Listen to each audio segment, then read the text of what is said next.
A very good afternoon to all my dear HS second year students. Welcome to Logic and Philosophy online classes. सबसे पहले मैं class शुरू करने से पहले आप सबको कॉन्ग्रेचुलेट करना चाहूँगी कि आप लोग सारे प्रमोटेड हो गए टू सेकेंड ईयर. बट इसके साथ साथ मैं आपको ये भी बताना चाहूँगी कि second year is the base of your career. ये बात हमेशा याद रखिएगा, क्योंकि अगर आप लोग सेकेंड ईयर में अच्छा करते हैं तो ही आप लोग अपने मन चाहे सब्जेक्ट में ऑनर्स ले सकते हैं या फिर कोई भी प्रोफेशनल कोर्स में जा सकते हैं. सो ये this year you have to work really hard and we teachers are always with you to help you in every difficulties regarding your studies. So let us start. जैसे मैंने आप लोगों को लास्ट ईयर भी बताया है that logic and philosophy is a very simple and interesting subject. It is very scoring subject also.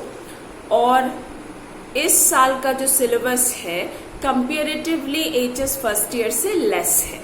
Okay, though the syllabus is less but you have to go through each and every point because whatever chapters are here in this second year course is very very important.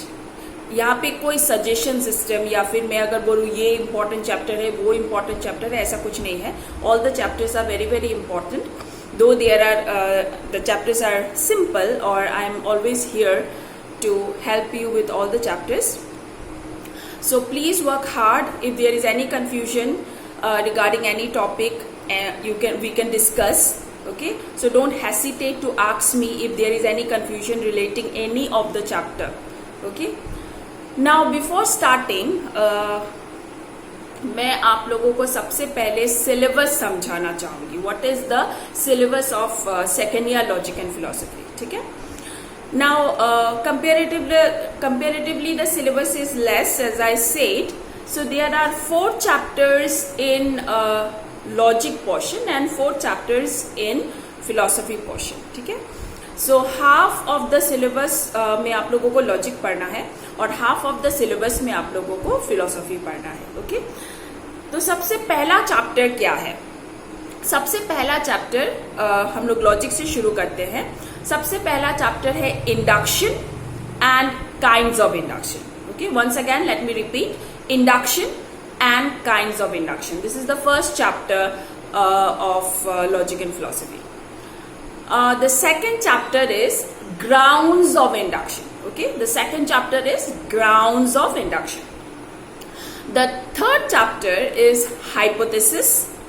The fourth chapter is Mill's experimental inquiry. Okay, Mill's 5 method of experimental inquiry. So these are the 4 chapters जो आप लोगों को logic portion में पढ़ना है. Now let us come to philosophy portion. Philosophy में भी आप लोगों को 4 चैप्टर ही पढ़ना है. So सबसे पहला चैप्टर जो फिलोसफी में है वो है realism. Okay, what is realism, what are the kinds of realism. So realism आपने क्लास 11 में भी पढ़ा है. So it will be easier for you. Similarly जो सेकेंड चैप्टर है it is idealism. What is idealism, what are the kinds of idealism. ये भी आप लोगों ने लास्ट ईयर पढ़ा हुआ है. बोथ रियलिज्म एंड आइडियलिज्म आप लोगों ने ऑलरेडी पढ़ा हुआ है, राइट. सो आई होप कि ये दोनों चैप्टर्स फेमिलियर है. So it will be more easier for you to understand.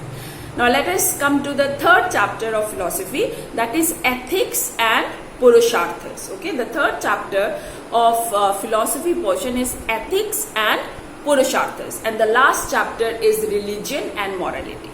Okay, once again let me repeat. The first chapter of philosophy is realism. The second chapter is idealism. The third chapter is ethics and purusharthas, and the fourth chapter is religion and morality. So these are the 8 simple chapters जो आप लोगों को इस year पढ़ना है. Okay, and I am always here to help all my students. कोई भी confusion हो, कुछ भी related studies हो, you can always feel free to ask me. Don't hesitate. I am always there to help you. Okay. So as आज हम लोग का फर्स्ट क्लास है, इसीलिए मैंने सबसे पहले आप लोगों को सिलेबस समझाया है. तो हम लोग थोड़ा सा स्टार्ट करते हैं with the first chapter, that is induction and kinds of induction. Okay, now what is induction? Okay, सबसे पहले हम लोग देखते हैं what is induction. Okay, induction is the establishment of general real proposition based on observation of particular instances. Once again, let me repeat the definition. Induction is the establishment of general real proposition based on observation of particular instances. Induction is the establishment of general real proposition based on observation of particular instances. Now, what is the meaning of this definition? इसका मतलब क्या हुआ? Induction का मतलब क्या हुआ? Okay, so let us understand और try to understand what is the definition और what the definition is saying. Induction is the establishment. Establishment मतलब क्या है? एस्टैब्लिशमेंट मतलब कुछ एस्टैब्लिश करना, कुछ बनाना. Okay, making something. सो ये तो आप लोगों ने समझ लिया होगा. इंडक्शन इज द एस्टैब्लिशमेंट मतलब इंडक्शन मतलब कुछ बनाना. नाउ क्या एस्टैब्लिश करना? What does induction establish? Induction establish या फिर induction makes general real proposition. General real proposition, induction बनाता है जनरल रियल प्रोपोजिशन. कैसे? Based on observation. ऑब्जर्वेशन मतलब देखना, ऑब्जर्व करना, देखना with a particular purpose. Okay, based on observation of particular instances. Now इसको मैं और थोड़ा सा सिंपल कर देती हूं विथ एन एग्जाम्पल. ठीक है, नाउ इस दुनिया में जो भी नॉलेज अब तक हमारे पास है, there are so many kinds of knowledge we have, right? Some are bookish knowledge जो हम लोगों को पढ़ लिख के या फिर बुक से मिलता है, and some of the knowledge are knowledge of our environment. Okay, now बहुत कुछ है जो हम लोगों को लगता है we know, but that know from where do we know? क्या हम लोग by birth वो सब जान के आते हैं? Everything we know by birth? No. At the time of birth we don't know anything.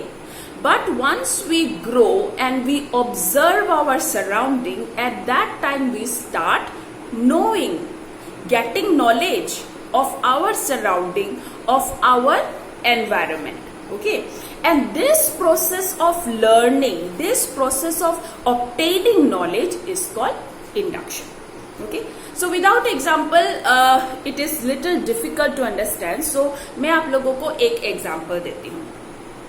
Like for example, say all men are mortal. जो हम लोगों का हमेशा मैं यही एग्जाम्पल यूज करती हूँ, ताकि मैंने पहले भी आप लोगों को बोला है, अगर हम लोग एक एग्जाम्पल यूज करेंगे then it will be easier for you to remember the example instead of using so many examples. Now all man are mortal. I think all of you know that all man are mortal मतलब हम लोग जितने भी human beings हैं हम लोग सारे मॉर्टल हैं. मतलब एक दिन हम लोगों को we have to die. Okay, हम लोग हमेशा के लिए यहाँ पे नहीं रह सकते. We have to die. Whoever take birth have to die. That is known as mortality. Okay, now ये जो बात है that all man are not mortal, ये हम सबको कैसे पता चला? Okay, how do we know that we have to die one day? हम लोग कभी सोचते हैं लाइक हम लोग मर जाएंगे? Do we think? No, we don't think, right? हम लोग कभी सोचते नहीं है. कभी कभी अगर हम लोग सोचते भी है तो we take it very lightly कि the main fact of our life that one day we will die. Okay, इस बात को we take it very lightly. हम लोग ज्यादा सोचते नहीं है उस बारे में, but it is the fact of every human being that one day we will die. All of us are mortal. Now ये जो नॉलेज है, it is a kind of knowledge, right? ये जो नॉलेज है ये हम लोगों को कैसे पता चला? Okay, all man are mortal is a general real proposition. Okay, all man are mortal is a general real proposition. Okay, ये जनरल रियल प्रोपोजिशन हम लोगों ने एस्टेब्लिश किया है थ्रू इंडक्शन. इंडक्शन से हम लोगों ने एस्टेब्लिश किया है ये general real proposition that all man are mortal. मतलब ये जो नॉलेज है that all man are mortal, ये हम लोगों को पता चला है इंडक्शन से। कैसे पता चला?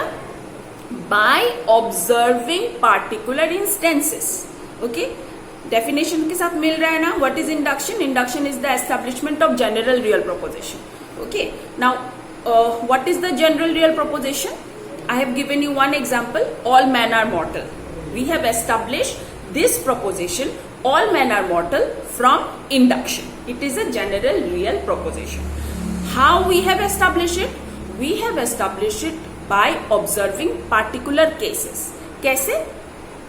Like for example, John is mortal. Okay, John is the name of a person and he is mortal. How do we know that he is mortal? Because maybe we have seen him dying. The next day or some other day we have seen another person died. Third day we have seen another person died. So by observing this particular instances, we come to the conclusion that all men are mortal. Okay, by observing this particular cases, when John died, it is one case. Next, when we have seen another case that another person died, it is the second case. Then we observe another particular case that another person died. Okay, it is the third case. So इस तरह से जब हम लोगों ने particular cases को observe किया, from this particular cases we come to the conclusion that all men are mortal. Means we come to a general conclusion from particular to general. Okay, clear? Have I make myself clear? Okay, let us take one more example. How do we pass from this particular to general conclusion? Okay, now अगर मैं आप लोगों को पूछूं that all crows are black, so you will say that yes ma'am, we know that all crows are black, right? Now all crows are black, ये जो बात है all crows are black, ये आप लोगों को कैसे पता चला? कभी सोचा है इस बारे में? that how do we know that all crows are black? ये हम लोगों को पता चला या फिर ये नॉलेज भी हम लोगों को इंडक्शन से मिला है. We established this general real proposition that all crows are black from observing particular cases. Okay, from observing particular cases. Now today we have seen one crow and it is black. The second day we observe another crow and it is black. The third day again we observe another crow and it is black. And from this particular cases, observing this particular cases, we pass to a general proposition that all crows are black.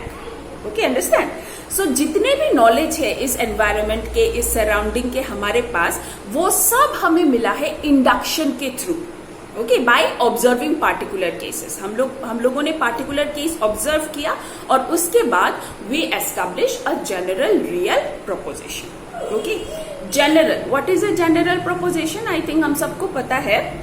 General proposition means when we talk about a particular class possessing a particular quality.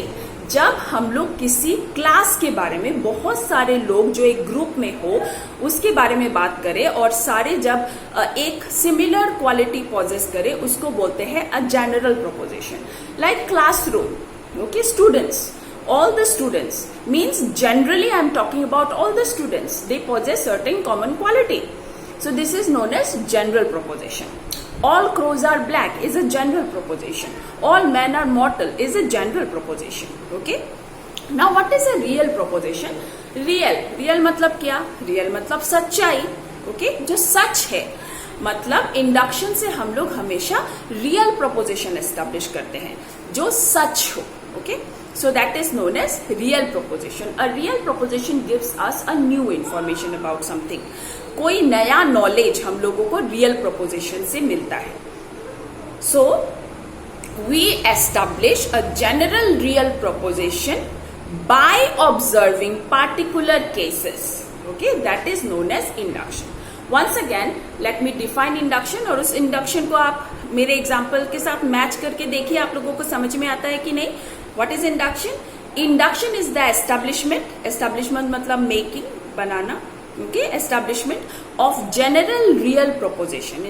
Establishment of general real proposition on the basis of particular instances, on the basis of observing particular instances. मतलब particular instances को observe करके जब हम लोग एक general real proposition बनाते हैं तो उसको बोलते हैं induction. ठीक है, क्लियर? सबको समझ में आया what is induction? If there is any confusion you can ask me next day during your attendance time in Google Meet. कोई भी क्वेश्चन हो या फिर आप लोग कमेंट बॉक्स में भी कमेंट करके पूछ सकते हैं if there is any question. Okay, now let us go to the characteristics of induction. There are generally 4 characteristics of induction. Induction के 4 कैरेक्टरिस्टिक्स है.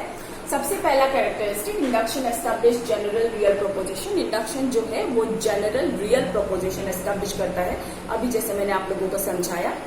दूसरा, it is based on observation of particular instances. Induction particular instances को observe करता है, मतलब particular cases को observe करता है, and from observing particular cases it establish a general real proposition. ठीक है, this is the second characteristics. Third characteristic, it has inductive leap or hazard. Inductive leap मतलब passing from something known to something unknown, जो मैं आप लोगों को next class में अच्छी तरह से डिटेल्स में समझाऊंगी. फिलहाल इंडक्टिव लीप का मतलब आप लोग इतना याद रखें दैट इंडक्टिव लीप का मतलब है passing from something known to something unknown. Okay, now the last one is the conclusion must be formally as well as materially true.